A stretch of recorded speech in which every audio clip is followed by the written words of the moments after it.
په عربي کې یو متل ده و اختر رفیق قبل الطریق، یعنی وایي تاسې مخکې له دې چې یو کار وکړئ یا یو چېرته سفر وکړئ تاسې د لارې ملګری یا د یو کار ملګری انتخاب کړئ. نن زموږ ټاپک یا زموږ برنامه یا خپرونه د ملګري په هکله ده. ښه ملګری څوک ده؟ آیا موږ د چا دپاره ښه ملګري یو؟ آیا بل څوک موږ داسې د ځان دپاره ملګری نیولی چې له هغه سره د خپل زړه راز، د خپل زړه خبرې، د خپل زړه دردونه او خپل هغه اهداف ورسره شریک کړو چې موږ ته انرژي راکوي او کار ورسره وکړو. انسانان په مجموع کې همیشه یو اجتماعي مخلوق الله تعالی پیدا کړی او دوی دې ته اړتیا لري چې دوی باید یو ملګری ولري، که په هر حالت کې. مثلا که د ژوند ملګری وي، که د کاروبار ملګری وي، که مثلا په هره برخه کې بالاخره انسانان اړ دي چې باید دوی په اجتماع کې اوسي او یو ملګری انتخاب کړي. دلته نن راځو زموږ خبره دا ده چې ولې ملګري یا بعضې خلک هغسې ملګري انتخابوي په شمول د ما چې هغوی بیا په راتلونکي کې ډېر پښیمانه وي له هغه ملګري چې دوی انتخاب کړی. یوازینۍ عادت خبره دا ده، یو لامل یې دا ده چې انسانان کله ناکله ډېر تنها سي، ډېر یوازې سي، غواړي یو څه وکړي.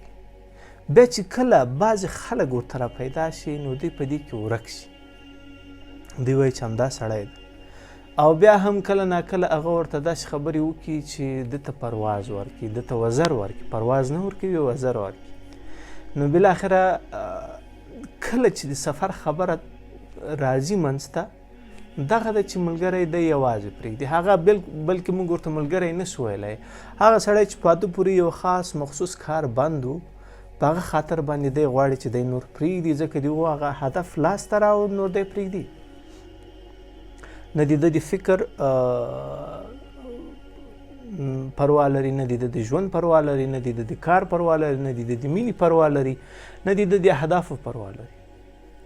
نو بنان دغه خلک چې دي، دغه خلک د انسانانو زړه ته صدمه یا باور ته صدمه رسوي، تر څو بیا په نورو انسانانو باندې باور ونه شي کړی، بیا دوی ته سخته ده چې یو ملګری انتخاب کړي. نو بنان په نړۍ کې تر ټولو سخت انتخاب چې ده هغه د ملګري ده. ما مخکې ویل چې هغه که د ژوند ملګری وي او که هغه د کاروبار ملګری وي او که هغه د راز و نیاز ملګری وي.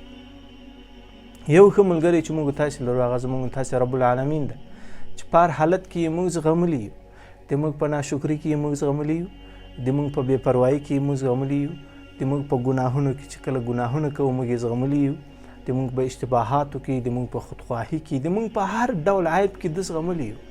بیا هم هڅه کوي چې موږ ته فرصت راکړي، بلکې هڅه نه بلکې موږ ته فرصت راکوي تر څو دغه ملګرتیا سالمه پاتې شي تر ورځ د مرګه پورې او بالاخره موږ د کامیابي طرف ته ولاړ شو، هم په دنیا کې هم په آخرت کې.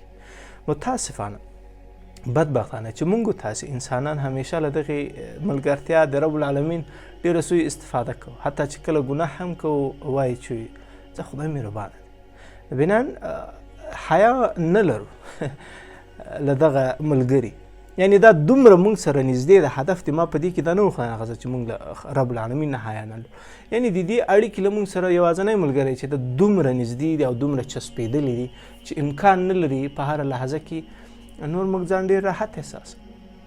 که یو مشر ته، که یو د وخت حکمران ته یا حاکم ته یا رئیس ته یا هر څه چې تاسې ورته وایاست یا موږ تاسې ورته وایو په اوسنۍ جامعه کې، که موږ تاسې ورځو نو هلته ځان هڅه کوو ځان ډېر مؤدب هغه سړي ته وښیو چې معنا موږ ډېر ادب لرو. یعنی ادب خو لرو خو په ټوله کې غواړو چې دا خپل شخصیت هغو ته داسې وانمود کړو چې ګواکې له هرې بې باکۍ نه زه مبرا یم. نو بیا کله چې هغه مالک چې دغه مالک یم پیدا کړی، دا حاکم یم پیدا کړی، زه یم پیدا کړی، د اسمان یم پیدا کړی، د ځمکې یم پیدا کړی، دغه ملګري په یا دغه حاکم یا دغه مالک په حضور کې هیڅ راته هیڅ شی باک نه لري. دا د دې دغه کوي خدای نخواسته موږ تاسې د دې ډېر دغه نه یو، البته دا زما تعبیر ده، ډېر ګستاخ نه یو، لیکن دا ملګرتیا دومره چسبېدلې. نو په زندګي کې هغه انسانان چې نور انسانانو ته اړتیا لري ملګرتیا ورسره وکړي او مخکې لاړ شي.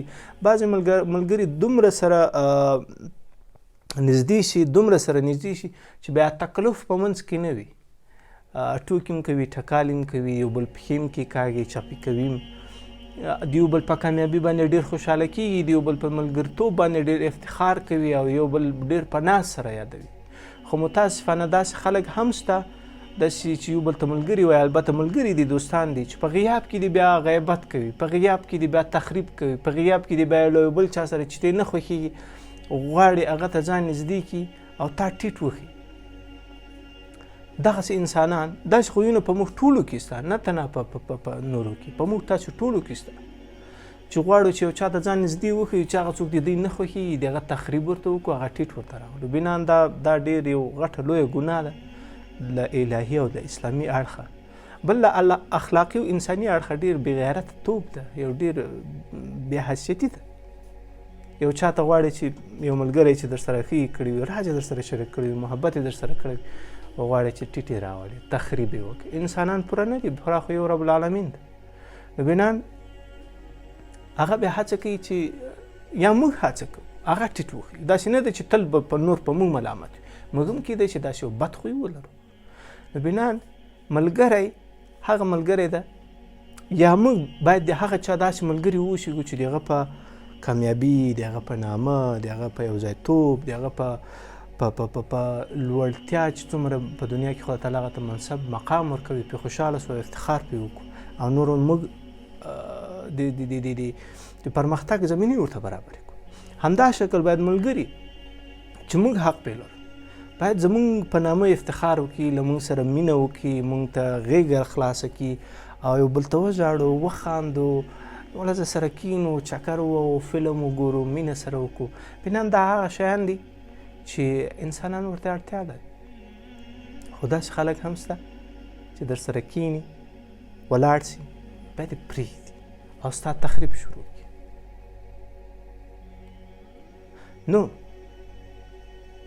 موږ تاسې باید هڅه وکړو چې داسې ملګری انتخاب کړو چې اول هغه ته موږ باید مینه ورکړو، پرته له دې چې موږ له چا تقاضا ولرو، هغه باندې باید باور وکړو پوره، په هغه باندې باید اعتماد وکړو پوره. خیر ده که موږ ته یو څه مشکل ورسوي، خیر ده که زموږ خطر دی ګټې ډیر وي. نو بنان موږ څنګه باید داسې ملګری پیدا کړو؟ اعتماد باید وکړو تر څو ښه ملګری پیدا شي. دا که نه راغی، هر سړی وایي چې زه ښه سړی یم، که موږ باور ونه کړو په شک کې پاتې سو، نو بنان ښه ملګری به هېڅکله رانه شي. ووایو څوک به دوکه درکړي، دوه به یې درکړي، درې به، خو څلرم یا دریم به داسې څوک خدای تعالی تا ته راولي چې د تا د دغه 10-20 نفرو ملګرو جواب وایي. حتی مقابل کې باید په موږ باندې موږ چې تر څو ځان ثابتوو، غلطي ویان رانه کېږي، مشکلات راځي، جګړې راځي، خبرې راځي، په موږ باندې باید داسې باور څوک وکړي تر څو ثابت سو. پوره خو یو خدای ده، مشکلات خو ټول لرو، عفو باید یو بل ته وکړو، مننه باید یو بل وکړو. هغه یو متل د پخوانۍ خبرې وایي، سل دې ومره یو دې ممره. نو بنا خدای تعالی به تاسو ته داسې ملګری درکړي، موږ ته به داسې ملګری درکړي. موږ ته هم باید وخت راکړي. د موږ نه به هم یو اشتباه شوي د یو ملګري په حق کې خدای ناخواسته د هغه په حق کې به هم تېری کړی وي، د هغه غیبت به هم کړی وي، د هغه تخریب به مو کړی وي. یعنې موږ تاسو ټول داسې یو، له دې عیبو یو مبرا نه ده. نو بنا کله چې وخت راغی، فرصت راکړ سو، یا موږ چاته فرصت ورکړ سو، بښنه پکې راغله، درک پکې راغی، نو یو بل انشاءالله چې پیژندل کېږي.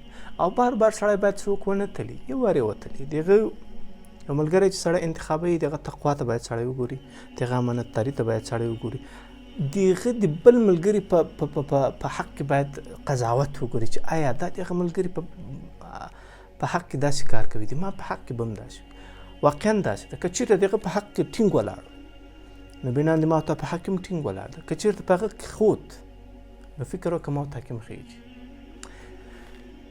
بس الله پاک مو خیر درکړي. تر بلې ویډیو پورې خدای په امان. ملګري په هکله باندې نورې خبرې هم کوو. خدای پاک